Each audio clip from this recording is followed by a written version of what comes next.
Hello students, now with this lecture we will start the numericals which is based on unit 2 current electricity of class 12. Let us start with type 1. The type 1 numerical is, first numerical is the storage battery of a car has an EMF of 12 volt if the internal resistance of the battery is 0.4 ohm. What is the maximum current that can be drawn? Question को आप लोग समझिए. What is given? आपको इसमें storage battery का EMF दिया हुआ है, means capital E is given as 12 volt. Internal resistance of the battery is, means internal resistance को हम स्मॉल r से डिनोट करते हैं, it is 0.4 ohm. And what is the maximum current, I maximum, you have to calculate that can be drawn from this. So we know that according to Ohm's law, V is equal to IR. So in place of V we can write E, that is the EMF of the storage battery. I and R means total resistance will be the external resistance plus internal resistance of the battery. So we have to find out I maximum, means I will be equal to E upon R plus R. अब I maximum कब हो पाएगा, इस फॉर्मूले को ध्यान से देखिए. इंटरनल रेजिस्टेंस कभी भी इग्नोर नहीं किया जा सकता. अगर बैटरी है तो उसका इंटरनल रेजिस्टेंस होगा ही होगा. बट अगर एक्सटर्नल रेजिस्टेंस नहीं है, या हम कह सकते हैं एक्सटर्नल रेजिस्टेंस 0 है, तो करंट मैक्सिमम हो पाएगी. So we can write it as if R is equal to 0, then I will be maximum. तो इस तरह से I maximum हम निकाल सकते हैं. I maximum is equal to E upon small r. E is given as 12 volt, small r is 0.4. So we can get I maximum as, on calculating we will get 30 ampere. 30 ampere will be your answer. Now next numerical. Next numerical is type 2. Type 2, it is based on the temperature coefficient, and in NCERT numerical number 5, 7 and 8 are based on the temperature coefficient, that is alpha. So what is given? Let's read the question. At room temperature 27 degrees Celsius, the resistance of a heating element is 100 ohm. So we can write it as, at room temperature, temperature is given as 27, so we can write resistance at 27 degrees centigrade as R27, it is equal to 100 ohm. At what temperature does the resistance of the element change? To 117 ohm. Means we don't know the temperature, means RT we can write it as 117 ohm. We don't know T, we have to find out T. The given temperature coefficient of the material of the resistor is, so alpha is given as 1.70 into 10 to power minus 4 per degree Celsius. So per degree centigrade. So which formula we are going to use in this? We will use the formula of temperature coefficient, and the formula is temperature coefficient is equal to, means alpha is equal to R2 minus R1 upon R1 T2 minus T1. This formula we are going to use in this numerical because we have to find out T. So using this formula, what we can do, it will be temperature coefficient alpha is equal to RT. RT means RT is kept in place of R2 minus, in place of R1 we will keep this R27 upon R1, in place of R1 we will keep R27, and it will be T2 minus T1. T2 is T and T1 is 27. So according to this formula, it will be RT minus R27 upon R27 in bracket T minus 27. So we have to find out this T. Using this formula, we can get In place of alpha, we can write 1.70 into 10 to power minus 4 is equal to RT, in place of RT 117 minus R2700 upon R2700 in bracket T minus 27. On solving this, we can get T is equal to 1000. It will be 1000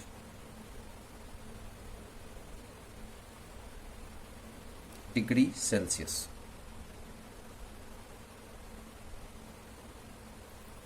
So this will be the unknown temperature. So by using this formula, we can find the unknown temperature. Now,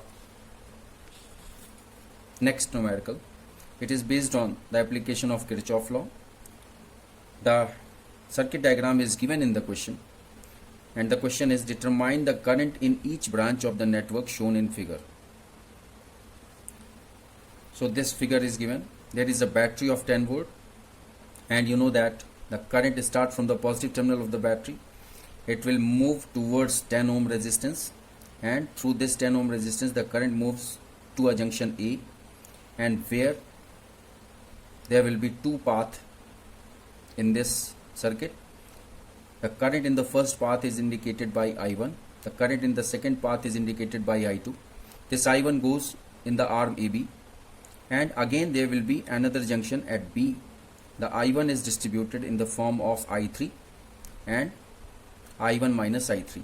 I1 minus I3 will flow in the arm BC, and again here also I2 will move forward through 5 ohm resistance, and at point D, this is again junction, the current I2 is distributed, or we can say that I2 is combined to I3, because the direction of I3 is from B to D and the direction of I2 is from A to D.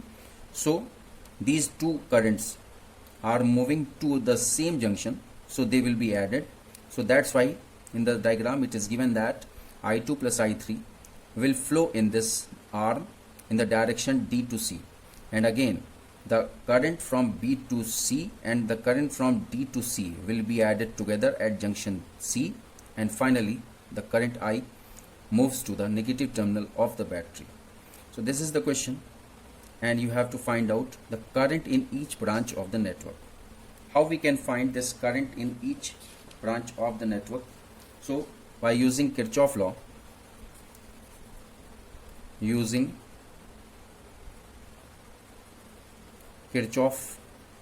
law, we can find it.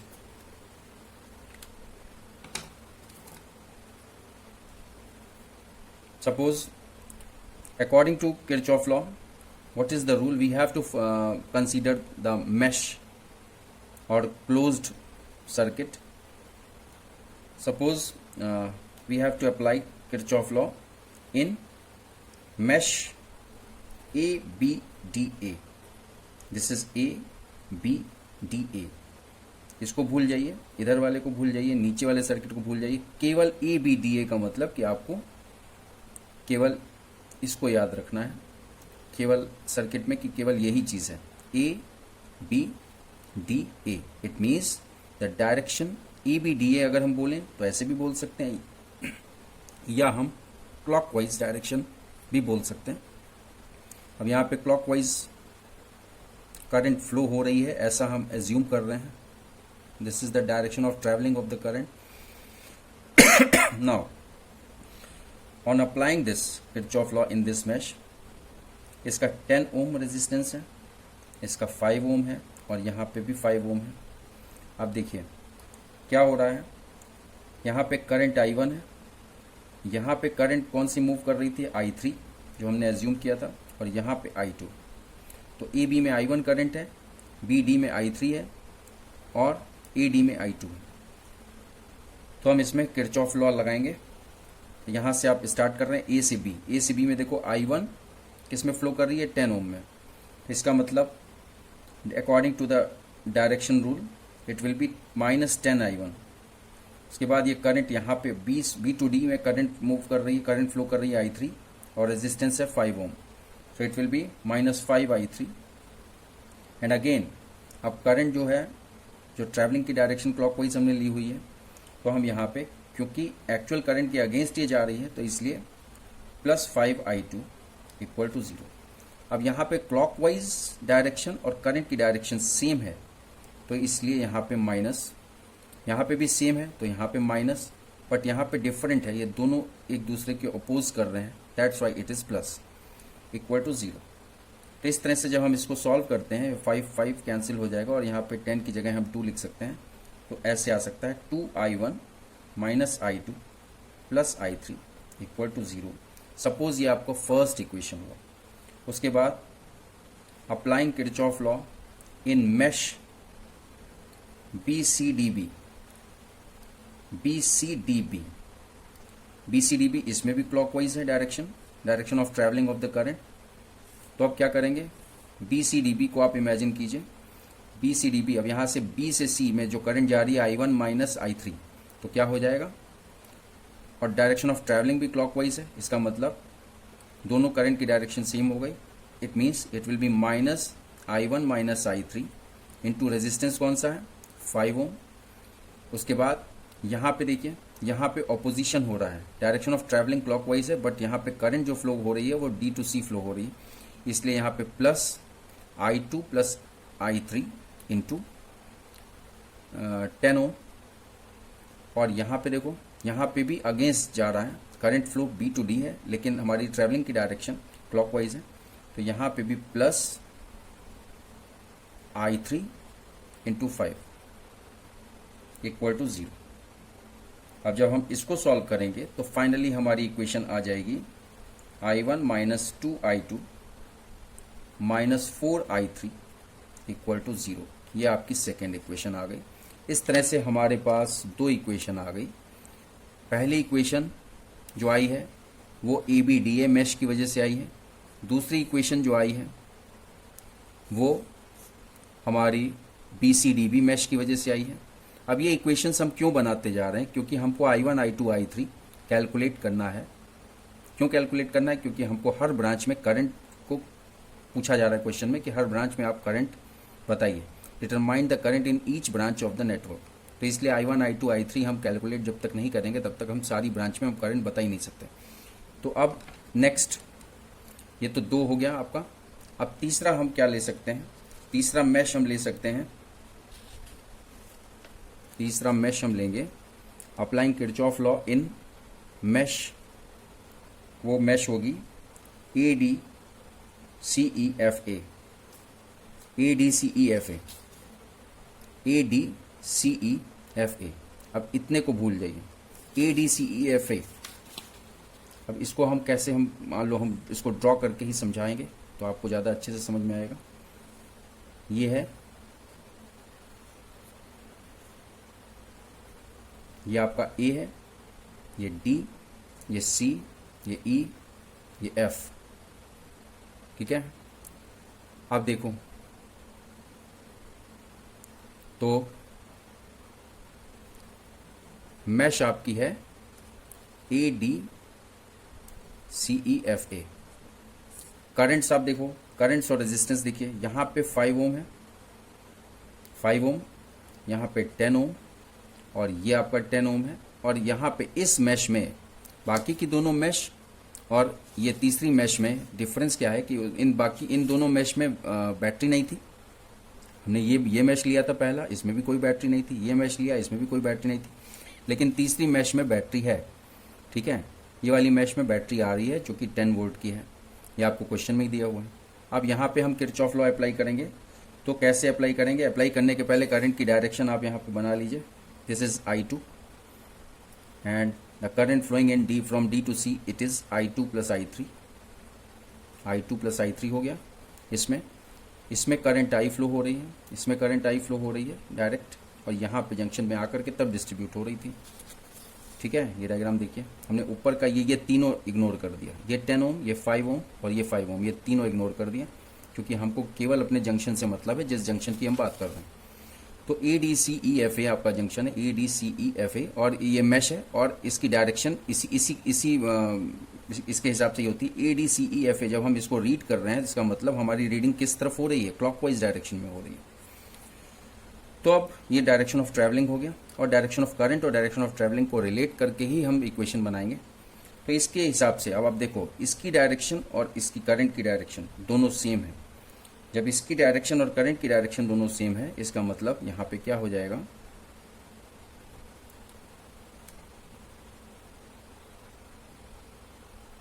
-5I2 -5I2 फिर -10I2 plus I3। यहाँ पे देखो current I2 plus I3 D2C flow हो रही है, plus अब current यहाँ आ गई, यहाँ पे करंट पूरी हमको मिल गई जंक्शन C में, तो वो करंट I पूरी आ गई। और यही पूरी करंट कहाँ फ्लो हो रही है, negative terminal to positive terminal cell में फ्लो हो रही है। तो जब सेल में फ्लो हो रही है, सेल हो चाहे बैटरी हो, तो हम इसको +10 लेंगे, बिकॉज नेगेटिव टू पॉजिटिव इसकी ट्रैवलिंग हो रही है। उसके बाद फिर ये आगे रेजिस्टेंस है, it will be -10 in bracket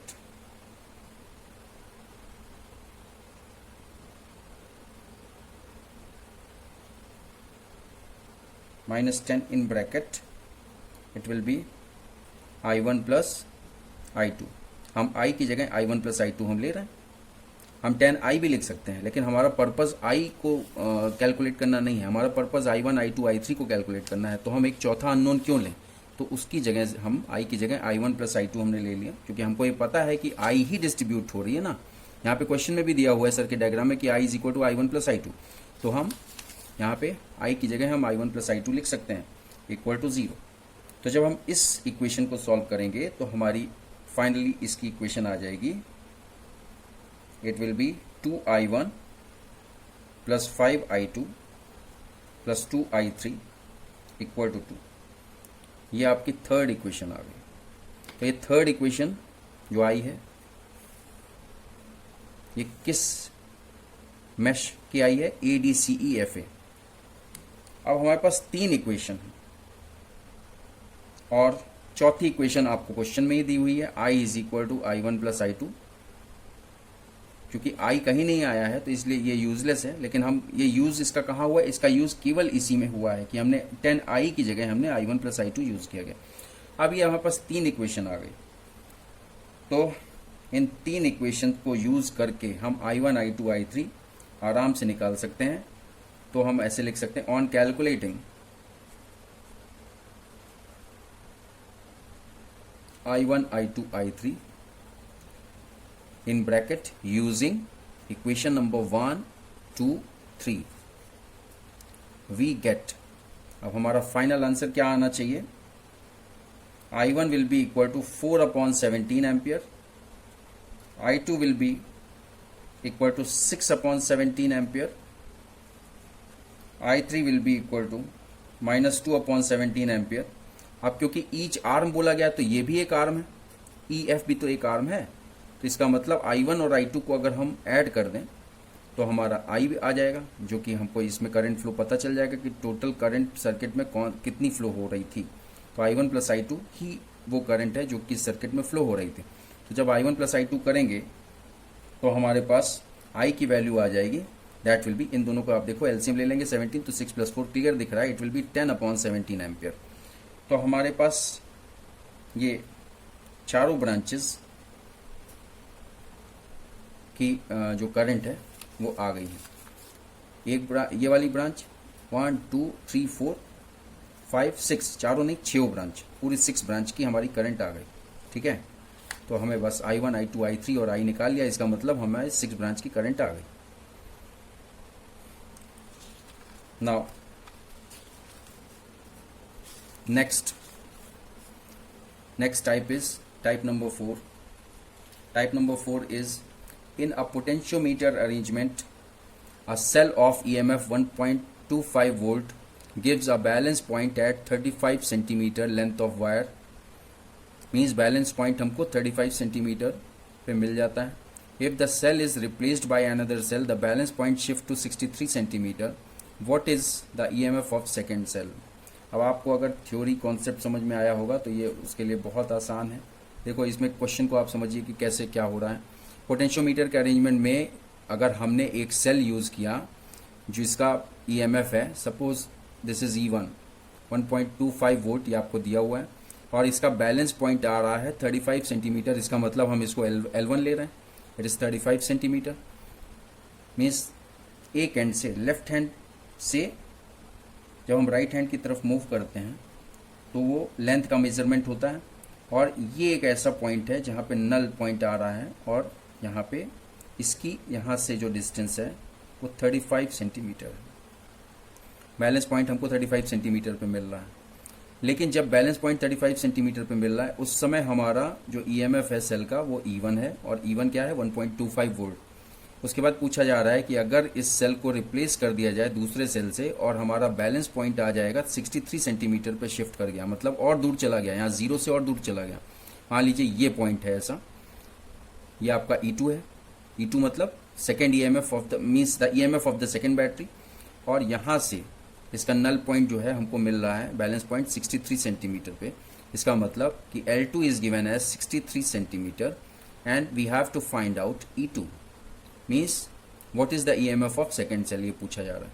आपको एक चीज पोटेंशियोमीटर में क्लियर हमने समझाया था थ्योरी में कि ईएमएफ ऑफ अ सेल और battery is directly proportional to the position of the balance point, means E is directly proportion to L।